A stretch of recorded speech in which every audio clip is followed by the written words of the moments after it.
प्रेम से बोला सरस्वती मैया की जय। कोहिनूर म्यूजिक स्टूडियो बखरी बाजार। डीजे बजावो गाना मैया के धरावो हो खता मूर्ति पूजा नवा हो खता मूर्ति पूजा नवा हो। सालू भगवाइल बानी सरदा भवानी अपना सेवक के अंगनावा हो।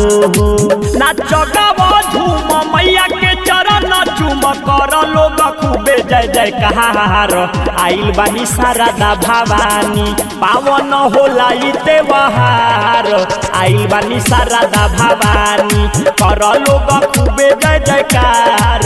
आइल बानी शारदा भवानी कर लोग खूबे जय जयकार। Presented by Kohinoor music studio. आइल बानी शारदा भवानी मैया हई हंस वाहिनी सब लोग इहे कहेनी।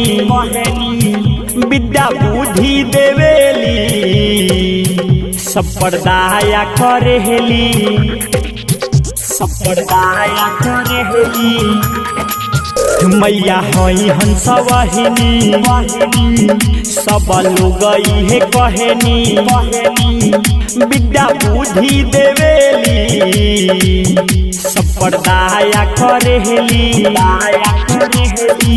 घिउआ के बाड़ा दिया तबे जुड़ाई दिया हो जाई दीवान बेरा पहाड़। आइल बानी शारदा भवानी कर लोग माँ के जय जय कहार। आइल बानी शारदा भवानी कर सखी मैया के जय कहार। आइल बानी Sharda Bhavani presented by Kohinoor music studio Bakhri बाजार। गावे अनिल आनंद लिखे विनय ने आज संग माँ के पूजा नवा देखा हो खता उमंग ए भाई जी। गावे अनिल आनंद लिखे विनय ने आज संग होता माई के पूजा नामा लोग करता पसंद।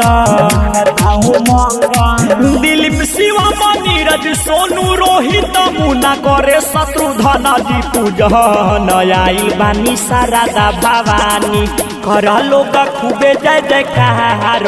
आइल बानी शारदा भवानी कर लोग खूबे जय जयकार। आइल बानी शारदा भवानी।